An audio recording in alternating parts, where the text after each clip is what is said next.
শাবান মাসের ফজিলত এবং মর্যাদা গুরুত্ব অনেক বেশি।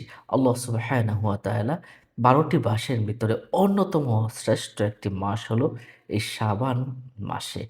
এই শাবান মাসে রাসূল করিম সাল্লাল্লাহু আলাইহি ওয়াসাল্লাম অনেক বেশি ইবাদত বন্দেগী করতেন। কি ইবাদত বন্দেগী করতেন সেই বিষয়ে আমরা জানাবো ইনশাআল্লাহ।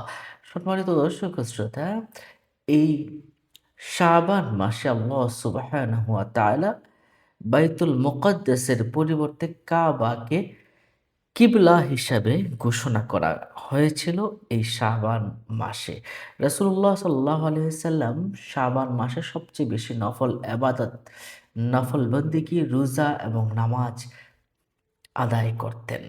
রজব মাসে এবাদতের মাধ্যমে মনের ভূমিকে কর্ষণ করা, শাবান মাসে আরও বেশি এবাদত মাধ্যমে মনের জমিতে বীজ বপন করা এবং রমজান মাসে সবচেয়ে বেশি আবাদত এবং বন্দিগির মাধ্যমে সফলতার ফসল তোলার ব্যাপারে রাসূলুল্লাহ সাল্লাল্লাহু আলাইহি সাল্লাম ইঙ্গিত প্রদান করেছেন। প্রিয় নবী সাল্লাল্লাহু আলাইহি সাল্লামের প্রতি দুরূদ ও সালাম প্রদানের জন্য যে আয়াতটি আল্লাহ সুবহানাহু ওয়া তাআলা পবিত্র কোরআনে বলেছেন, ইয়া আইয়ুহাল্লাযীনা আমানু সাল্লু আলাইহি ওয়া সাল্লিমু তাসলিমা। এই আয়াতটি এই শাবান মাসেই নাজিল হয়েছে। সূরা আহজাবের ৫৬ নম্বর আয়াত। সুবহানাল্লাহ। সুতরাং আমরা এটা থেকে একটা শিক্ষা নিতে পারি, এই মাসে খুব বেশি করে দুরূদ ও সালাম পেশ করা, দুরূদ শরীফ বেশি করে আমল করা এই শাবান মাসের অন্যতম গুরুত্ব এবং ফজিলত বলে আমরা মনে করি।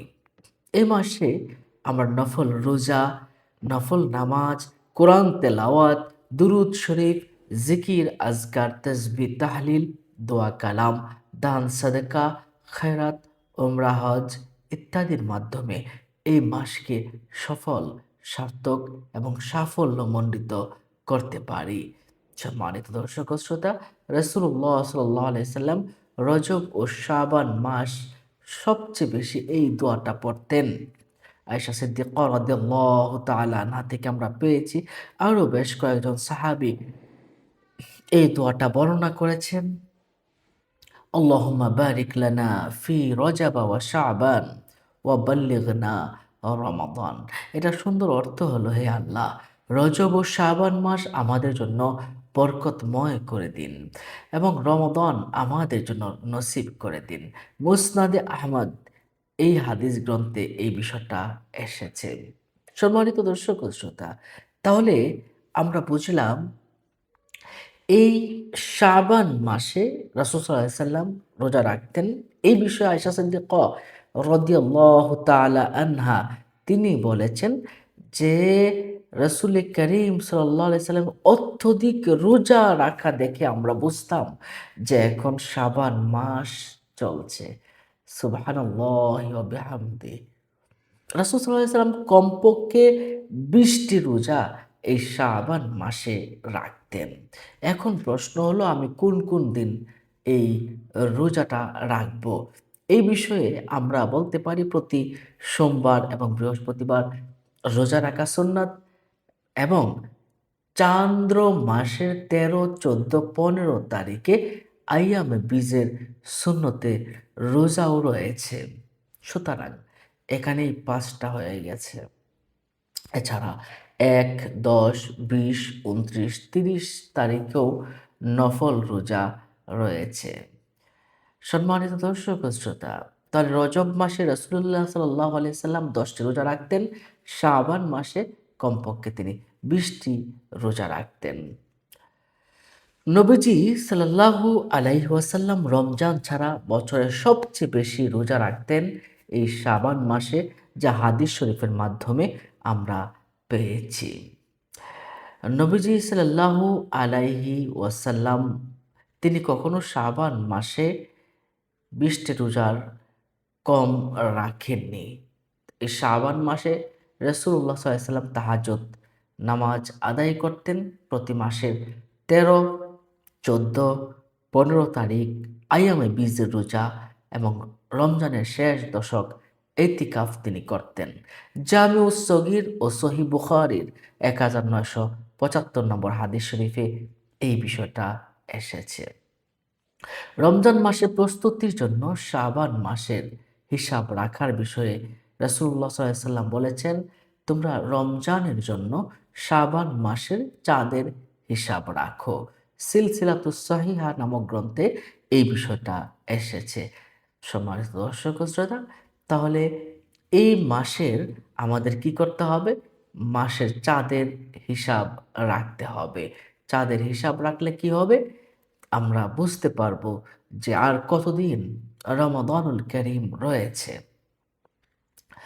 এই যে শাবান মাসটা, এই মাসটা কেন এত ফজিলতময়, কেন এত গুরুত্বপূর্ণ, এই বিষয়ে রাসূল করিম সাল্লাল্লাহু আলাইহি সাল্লাম ইরশাদ করেছেন।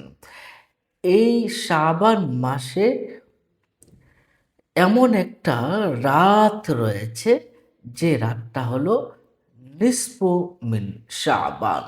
নিসফু মিন শাবান, এই বিষয়ে হযরত আবু বকর সিদ্দিক রাদিয়াল্লাহু তাআলা আনহু ইরশাদ করেছেন।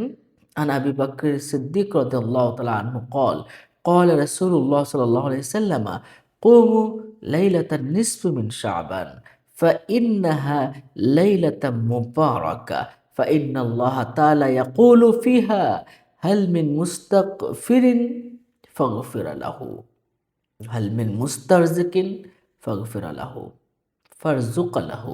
সম্মানিত দর্শক ও শ্রোতা, রাসূল করিম সাল্লাল্লাহু আলাইহি সাল্লাম বলেছেন, শাবান মাসের অর্ধেক রজনীর এই রাতে আল্লাহ সুবহানাহু ওয়া তাআলা অসংখ্য মানুষকে ক্ষমা করে দেন।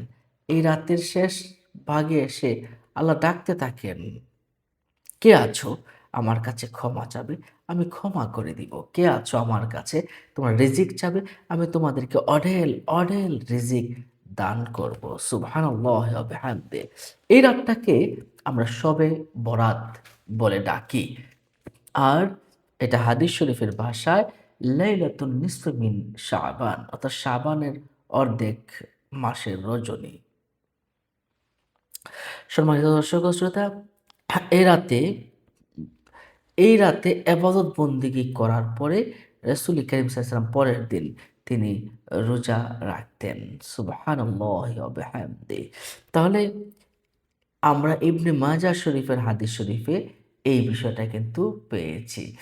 এখন আসুন আমরা জেনে নেই এই রাত কেন কেন এত গুরুত্বপূর্ণ, এ বিষয়ে আরেকটা হাদিস শরীফ এসেছে, ইন্নাল্লাহা ইয়ারহামু উসাতা উম্মতি ফি লাইলাতিন নিসফি মিন শাবান বিআদাদি শুহুরি গানামিন বানি কালব ও রুবাই ও মুতার।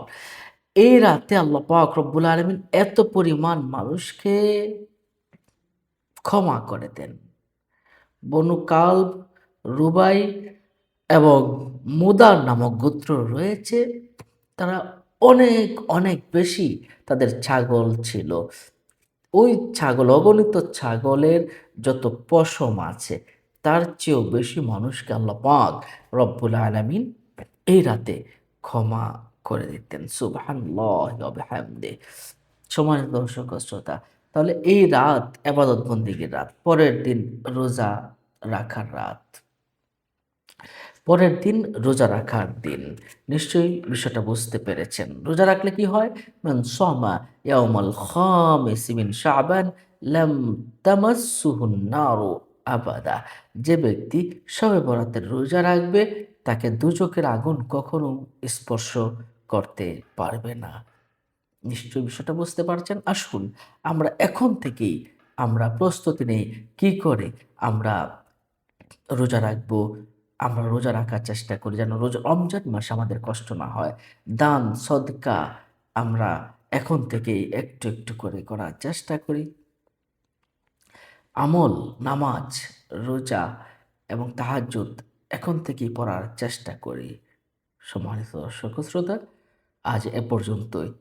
অন্য মুমিন মুসলমানকে জানাতে শেয়ার করে দিন। ভালো থাকুন। আসসালামু আলাইকুম ওয়া রাহমাতুল্লাহি ওয়া বারাকাতুহু।